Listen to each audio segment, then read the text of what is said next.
நானே எனக்கு பகையானேன், என் நாடகத்தில் நான் திரையானேன்.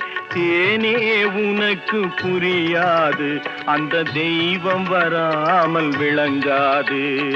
விதியும் மதியும் வேறம்மா, அதன் விளக்கம் நான் தான் பாரம்மா.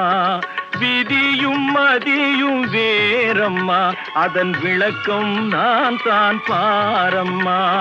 மதியில் வந்தவள் நீயம்மா, என் வழி மறைத்தாள் விதியம்மா. மதியில் வந்தவள் நீயம்மா, என் வழி மறைத்தாள் விதியம்மா. மயக்கம் எனது தாயகம், மௌனம் எனது தாய்மொழி. கலக்கம் எனது காவியம், நான் கண்ணீர் வரைந்த ஓவியம்.